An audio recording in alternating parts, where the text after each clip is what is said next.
Estás escuchando El Universo Humano en Extensión. Continuamos.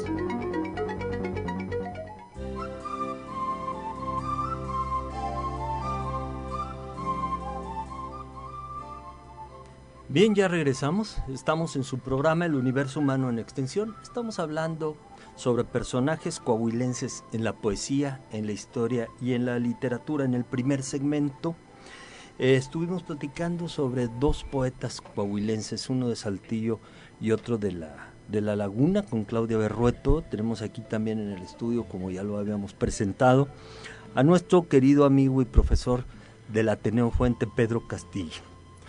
Así es, Ernesto, pues bueno, un placer estar en esta mesa, esta tarde aquí contigo, esta tarde saltillera, y estamos pues con muchísimo gusto en esta tarde fresca aquí en Saltillo, al sur de la ciudad, y en esta mesa pues bueno, una delicia estar con todos ustedes, con Claudia, compartiendo aquí los micrófonos, pues bueno, yo creo que es algo bastante... De lujo para nosotros, por supuesto.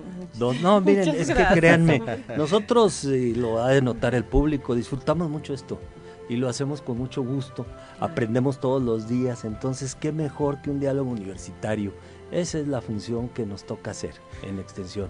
Así es, Ernesto, y pues bueno, abriendo este tema, este programa, precisamente con la cuestión de los poemas, de la poesía, de la literatura, pues bueno, yo siempre les he comentado por ahí cuando me invitan a dar alguna charla en las escuelas, de que mucho se ha hablado si un hombre puede ser capaz de tener dos amores. En el caso tuyo, seguramente dos amores, que sí. Y aparte de tener dos amores, amarlos con la misma fuerza, con la misma pasión, con la misma intensidad. Eso es lo difícil. Y fíjate que le atinaste, Ernesto, efectivamente yo tengo dos amores. Yo tengo dos amores que los amo con la misma fuerza, con la misma pasión, con la más grande intensidad. Seguramente al final del programa te mencionaré cuáles son. No tengo ningún recato en expresarlos al aire ante todo tu auditorio, seguramente. Los conocí en el Ateneo. Los conocí en el Ateneo, es lo que te puedo adelantar. Y pues bueno, precisamente en esta etapa de la literatura, precisamente, Ernesto, yo les comentaba, le comentaba a Claudia, les comentaba aquí, pues bueno, yo soy egresado de la generación 128 del Ateneo Fuente. Les mando un saludo a todos mis amigos daneses del Ateneo Fuente, y que seguramente ellos recuerdan, como lo recuerdo yo, de que cuando nosotros llevábamos taller de lectura y redacción, que era la materia de español, llevábamos taller de lectura y redacción 1, taller de lectura y redacción 2, pero en tercero y cuarto semestre llevábamos análisis de textos de la literatura mexicana y análisis de textos de la literatura universal. Entonces, para probar estas materias, Ernesto, pues era necesario en cada semestre leer por lo menos 4 libros, primero 4 libros de la literatura mexicana y después 4 libros de la literatura universal. Pero no hace mucho de eso, Pedro. Digo, son 20 años, son apenas 20 años, entonces... Es una lástima, desde luego, no depende del Ateneo, no depende de la universidad, son modificaciones que se han ido dando en el sistema de bachillerato y se han perdido algunas prácticas interesantes como esta, ¿no? Así es, pues fíjate, cuando nosotros hablábamos de la literatura universal, el primer libro que nos encargaba nuestro maestro era la Biblia.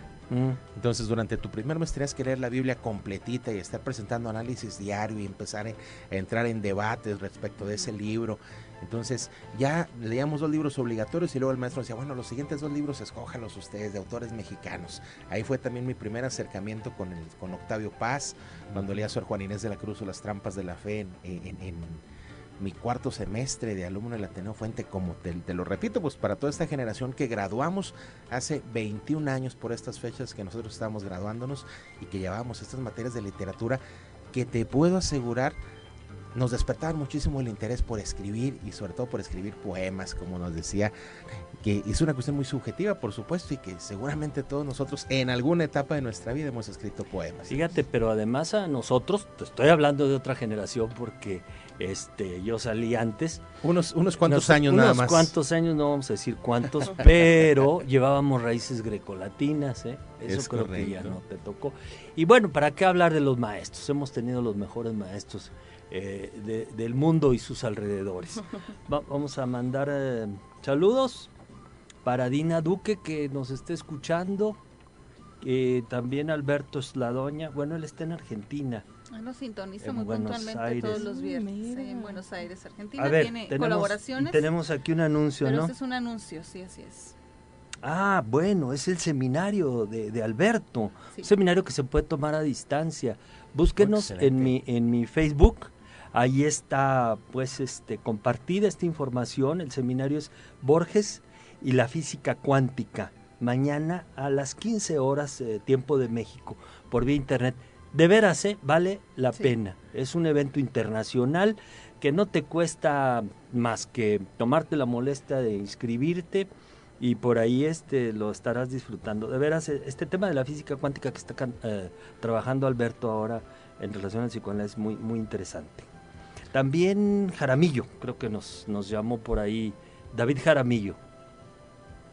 Bueno, no le entendemos a Kevin. Bien, entonces regresamos con nuestro tema. Pedro, vamos a entrar en materia con personajes, ¿no? Con algunos, tenemos muchísimos y yo tengo una lista y no hay de dónde escoger, desde Girafales hasta Flores Tapia, Perro Feliz, Santa Cruz. No, esos son los nuevos, ¿verdad? Pero históricamente, Eugenio Los Aguirre Benavides, Benjamín Argumedo, Arnulfo González, en fin. Julio Torri.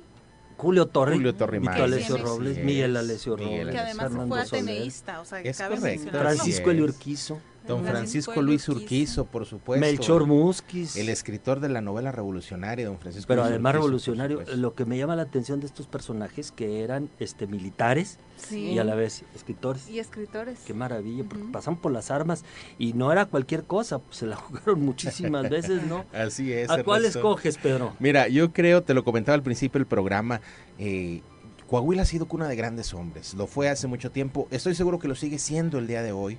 El día de hoy son muchísimos coahuilenses vigentes que pero son grandes escritores, no que son políticos, que son diplomáticos, que son deportistas, Ernesto. Claro. Tenemos jóvenes, a mí me ha tocado estarles dando clase en el Ateneo Fuente a jóvenes que están rankeados en los primeros lugares para ingresar a los Juegos Olímpicos, sí, eso para es los cierto. Juegos Paralímpicos también. Ahí tenemos un muchacho en el Ateneo Fuente, Gregorio, que acaba de ir a una competencia nacional en Acapulco, Guerrero, y que quedó en los primeros lugares, que lo rankean ya para los Juegos Panamericanos.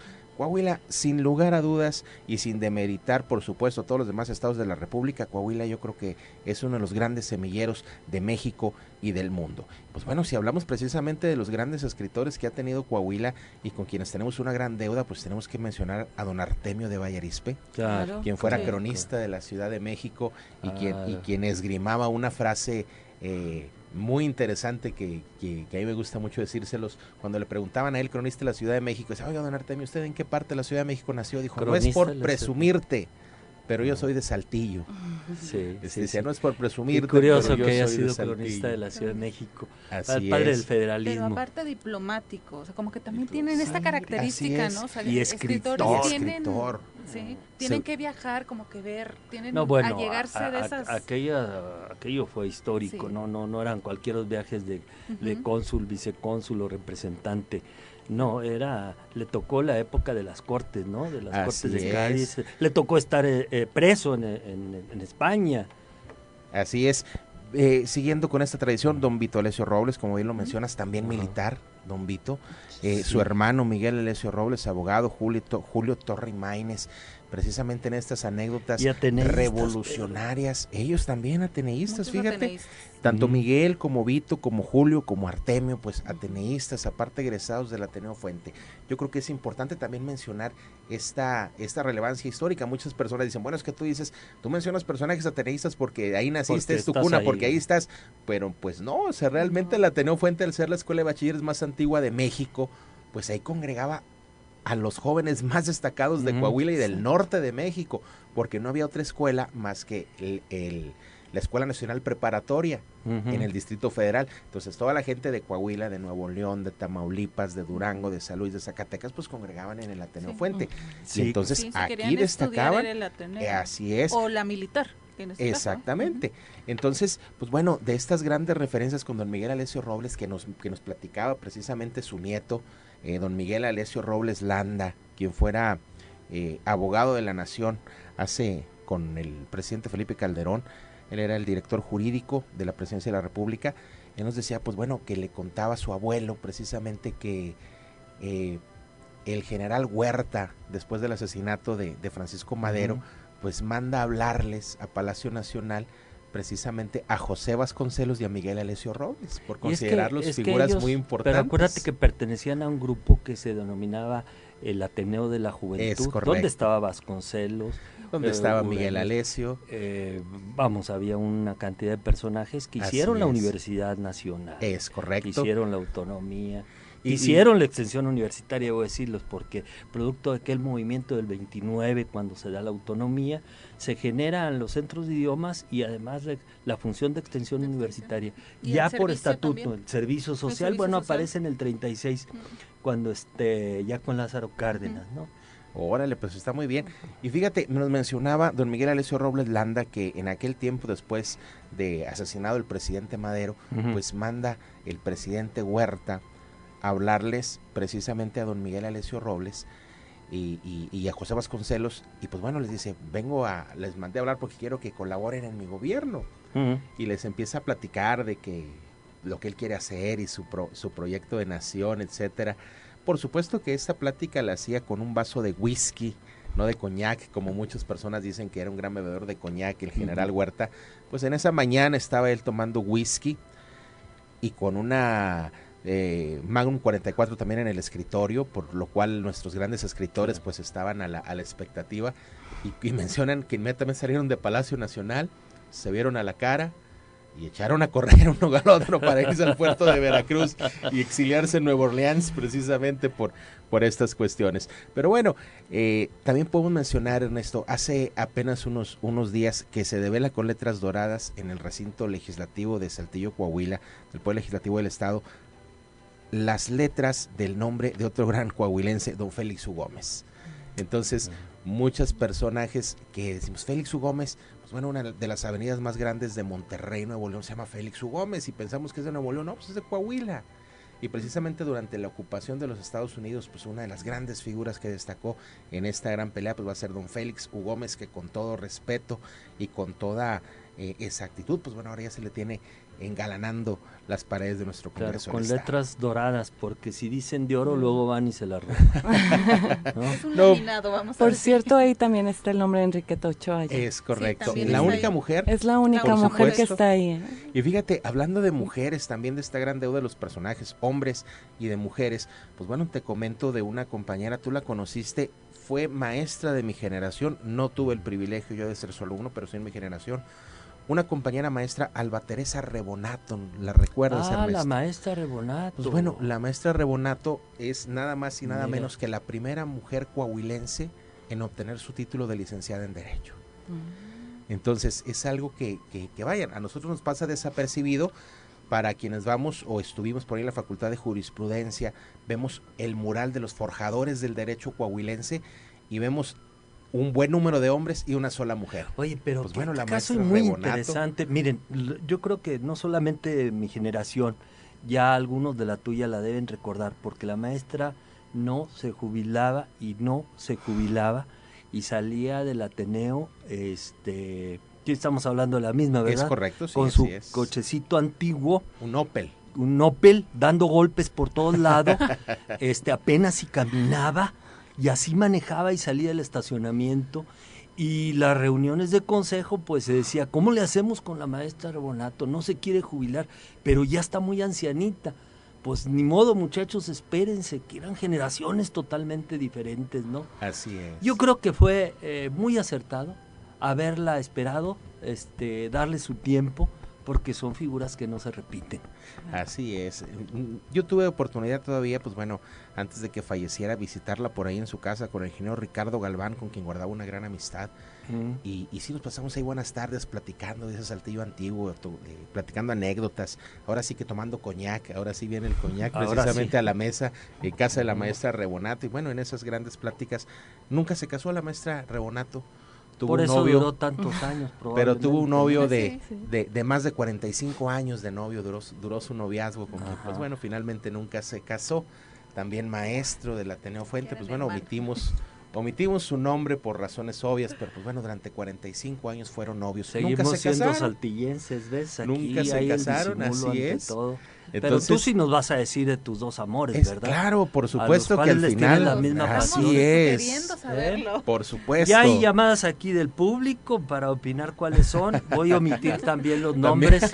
Pero las opciones son. Así es, No pues deberías bueno. de correr riesgos, Pedro. No, por supuesto que no. Y bueno, continuando con nuestro tema precisamente de los grandes personajes a quienes les tenemos pues un gran reconocimiento en el estado de Coahuila. Cuando nosotros hablamos de los personajes coahuilenses, generalmente quienes ocupan la primera plana, Ernesto, pues van a ser los 5 coahuilenses que han tenido el honor de ser De presidentes. ser presidente, sí, Así no es es. poca cosa. Por eso Así tenemos es. un museo, Un de, museo los de los presidentes. Es presidentes. correcto. Entonces, No cualquier estado, ¿eh? don Melchor Musquiz, Ujú. don Eulalio Gutiérrez, el general Roque Victoriano González Roque. Garza, Ujú. don Francisco Ignacio Francisco Madero González, por supuesto, Madero. y Y don Venustiano. José Venustiano Ujú. Carranza de la Garza. Claro. Entonces, pues ellos ocuparían por ahí pues la primera nomenclatura. Cuando se habla de los coahuilenses distinguidos, pues bueno, ellos al ocupar la más alta magistratura del país, pues bueno, yo creo que la historia nacional pues ya les rinde Pero este mira, gran muchas veces reconocimiento. incluso bajo el mismo apellido se cobijan otros personajes que no han sido tan conocidos, ¿no? Es correcto. Como el aviador Carranza, que es... Sobrino nieto sobrino de de de Venustiano don Carranza. Venustiano Carranza. ¿Cómo se Carranza, llama? así es. Emilio. Emilio, Emilio Carranza. Que está en la rotonda de las personas ilustres en la Ciudad de México. en la Ciudad de México, Sí, Ahí ¿verdad? está. Sí. Así Ujú. es. Pues bueno, el capitán Salinas también en Veracruz, sobrino claro. de el señor Carranza, que es, Pero- que es el capitán Salinas quien da origen precisamente a la a Fuerza escuela. Aérea Mexicana. Bueno, ¿me crees que aquí lo hemos tenido en este programa? Así Ya es. hicimos un programa hicimos un con... programa sobre le la mandamos aviación un saludo en México. a él y a su familia. Él inicia la escuela. Su señor padre es Su- don su Salinas Duque, me parece, algo así. Duque, sí, esos Sí. son Salinas Duque. Así es. Ujú. Otro gran personaje que acabamos precisamente de conmemorar 150 años de su partida, Ajá. y que es un personaje que seguramente es punto de referencia obligado en las relaciones diplomáticas con México, pues por supuesto que el señor licenciado don Juan Antonio Claudio Español de la Fuente y Cárdenas. ¿Qué te parece? Por supuesto, brillante diplomático, diputado, a él se le debe muchas de las adecuaciones, muchas de las intenciones de la Constitución de 1857. Él fue constituyente en el 57, él fue ministro de Gobernación, ministro de Hacienda, ministro de Cultura, ministro de Relaciones Exteriores, diplomático. ¿Y qué se dice de Juan Antonio de la Fuente? Porque el Ateneo lleva su Así nombre. es, por supuesto. Y ahí está. A quien le demos la ley de la Su libertad de efigie, cultos. ahí está. Entonces Ah. tenemos ahí una efigie de No, más no de 100 luchéis años. contra mi patria. La ¿verdad? explanada. Porque mi patria es Es la explanada. invencible. Sí. Entonces, enfrentar a Napoleón III, que en aquel entonces comandaba el ejército más poderoso del mundo, y decirle, no luches contra mi patria porque mi patria es invencible, pues bueno, tal pareciera que don Juan Antonio de la Fuente, pues sabría o vaticinaba otro hecho histórico que otro coahuilense protagonizara en los cerros de Loreto y de Guadalupe. Nada más que el Zaragoza. general Ignacio Zaragoza. Ignacio Zaragoza. Bueno, Ignacio Zaragoza, coahuiltejo. Ujú. Nace Zaragoza en Bahía del Espíritu Santo, lo que estaría por ahí el día de hoy como Corpus Christi, Texas. Quiero decirles que Pedro no está leyendo, ¿eh? No para Esto nada. es un diálogo que puedes tener con él en los pasillos del Ateneo Fuente Muchísimas gracias, Ernesto. cualquier día entre semana. Zaida, ¿tenemos algunos saludos? Muchos saludos, muchas gracias por sintonizarnos. A María Elvia Cristina Medina Bernal, muchas gracias. Ah. Giovanni de la Peña nos está escuchando Mi también. tía, que tengo pendiente invitarla al programa Exactamente. porque ella es poeta también, ella pertenece también. a un grupo de poesía y la verdad, tía, me apena mucho, ¿verdad? Pero hemos postergado esta invitación, va a ser muy buena, seguramente. Pronto estará aquí con nosotros Humberto González Lara, también ha sido radioescucha y participante. Aquí tiene con su contribución con un programa de Serrat. Rodolfo Rábago, Ernesto Guevara Chacón. Roberto, claro, nuestro amigo Rábago Virgen. Rábago, Mm. así Ah, no, está. es Rábago, ¿verdad? Y por las redes sociales a Giovanni Hernández y a mi hermana Abigail Morlet, que nos están escuchando. También en la zona centro, pues a mi familia y a mi sobrino Angelito Morlet, que se quedó llorando porque no lo traje, ¿verdad? Pero trajiste tu sobrina. Pero traje a mi sobrina Mariana Porto Morlet, que aquí está. Y aprovechamos para comentarles que las puertas de esta estación están abiertas. Recibimos visitas de los niños. Es muy buena experiencia, créanme. Sé que ya están prácticamente de vacaciones, pero se pueden programar el semestre que entra y aquí el ingeniero Antonio Mier los va a recibir con mucho gusto para que vean los niños cómo se hace el radio, cómo es la comunicación. Así es.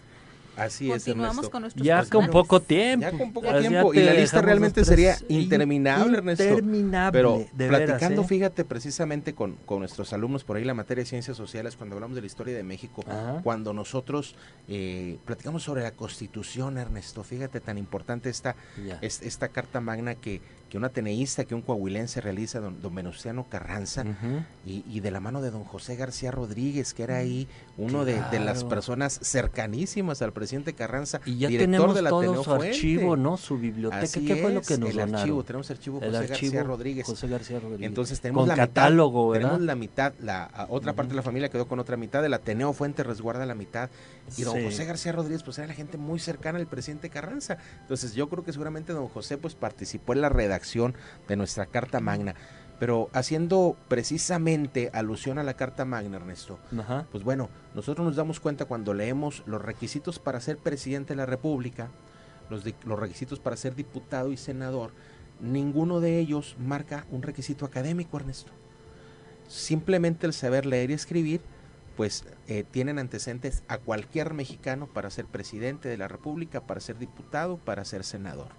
¿Y eso cómo lo ves al paso del tiempo, 100 años? Pues mira, más, yo creo que eso sería un punto para otro tema, pero hacia donde quiero ir es que para integrar el Poder Judicial de la Federación, dice por ahí nuestra Constitución que el poder en México se divide para su ejercicio en Ejecutivo, Legislativo y Judicial.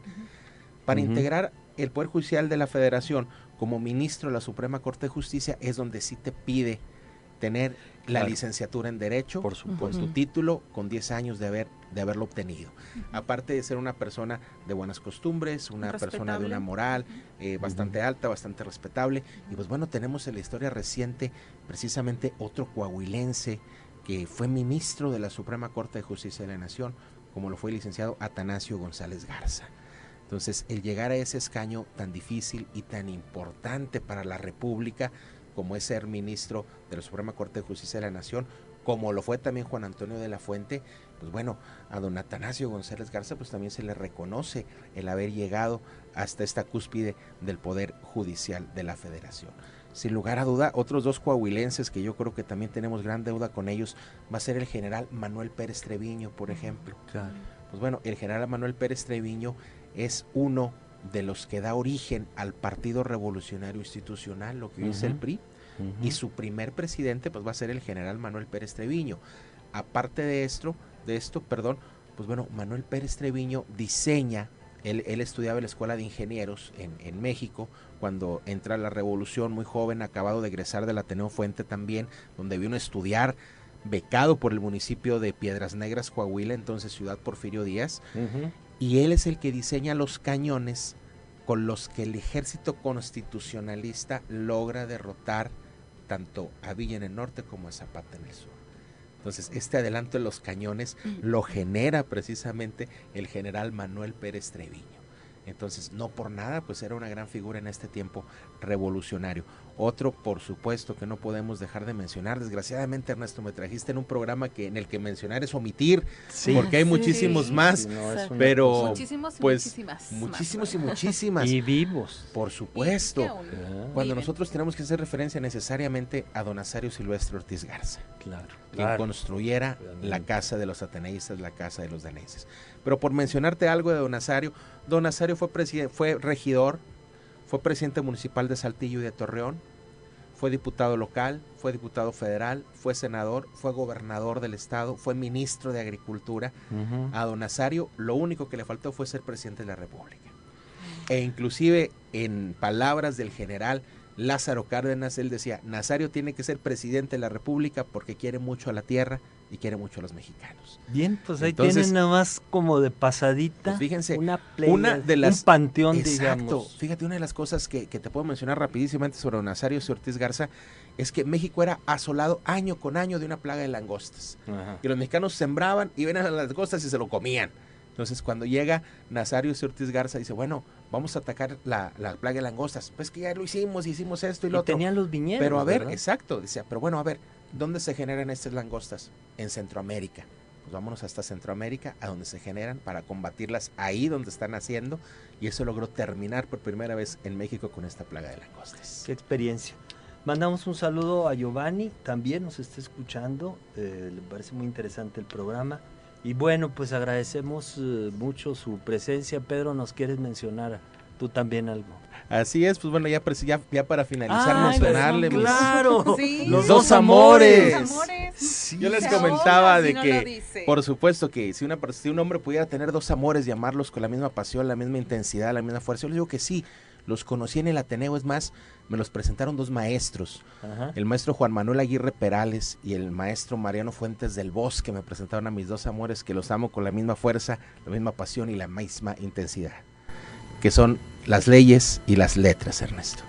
Pues fíjate, para Una los mezcla que para los que adivinaron, Así es. una mezcla muy... Bueno, así es, sí se puede efectivamente tener dos amores, y yo creo que hasta más, en este tipo de cosas. Sí. Porque, Claudia, dime tú si no se vuelven pasiones.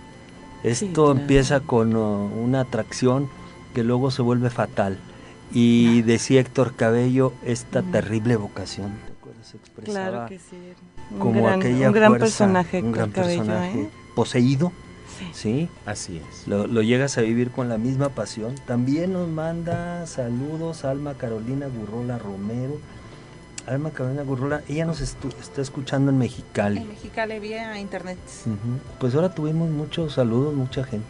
Sí, así es. Muchas gracias por todos sus comentarios. Y así Bueno, es. pues yo me tengo que despedir, como siempre, deseándoles salud y vida. Muy buenas tardes.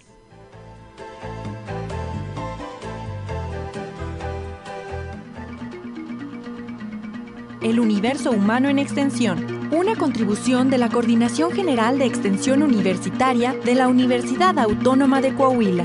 Escúchanos en nuestra próxima emisión, aquí en el 104.1 de Radio Universidad. La cultura universitaria en el cuadrante.